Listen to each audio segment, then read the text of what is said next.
Riga is the largest of the three Baltic capitals. And whilst it may have a dark past, these days it's a vibrant and cosmopolitan city. It's great for a city break, but lovers of art and architecture are in for a real treat. I joined a 3-night Art Nouveau themed tour, one of a series of art and history tours offered by Travel Editions. Based at the centrally located 4-star Hotel Monica, the itinerary offers a balance of guided tours and free time, but crucially is escorted throughout by an Art Nouveau guest lecturer.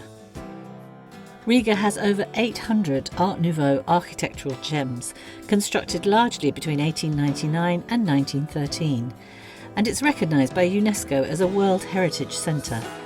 Like its neighbouring Eastern European countries, emerging from under the skirts of Tsarist Russia and the Austro-Hungarian empires, this is the period in which they were looking to make bold architectural and design statements to help define their place in the world.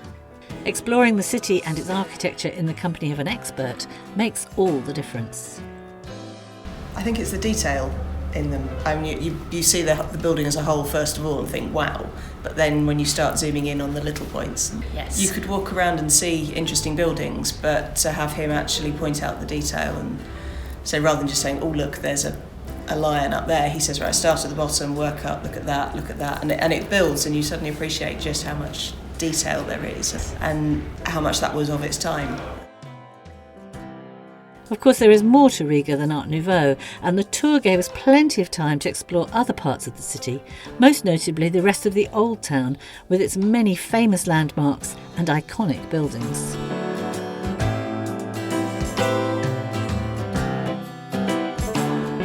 A visit to the Central Market is certainly a worthwhile experience.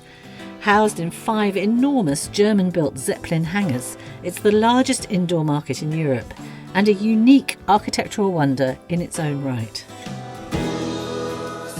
Each of the 5 different halls is dedicated to a different product. So you've got one for meat, one for fruit and veg, one for everyday goods. This is my favourite though, the fish hall. Things I've never seen before, lots of smoked fish, caviar, and just extraordinary displays of these golden skinned fish. It's wonderful.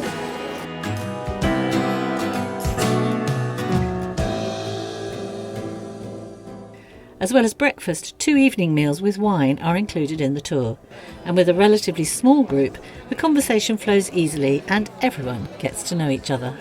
Well, the balance between learning a little about the history of Riga and the history of Latvia, combined with learning about Art Nouveau, for me has been a fantastic experience. They use professional people that know their subject and in depth. Sometimes it goes over my head, but I listen, and when I go home, I pursue that and learn a bit more. Yeah, I'm probably the youngest by about 20 years, but it hasn't mattered at all. It's been nice, friendly people, nice to learn a bit more about Riga, and nice to have a weekend away with my mum.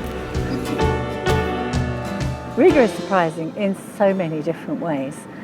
Although it has been very cold, March is a good time to come, because the city's quiet and you don't get the crowds that you do with the cruises when they come in the summer.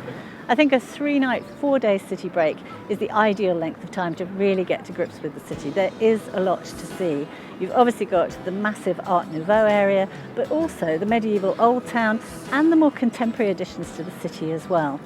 For anyone with an interest in architecture, this really is a must-do city break.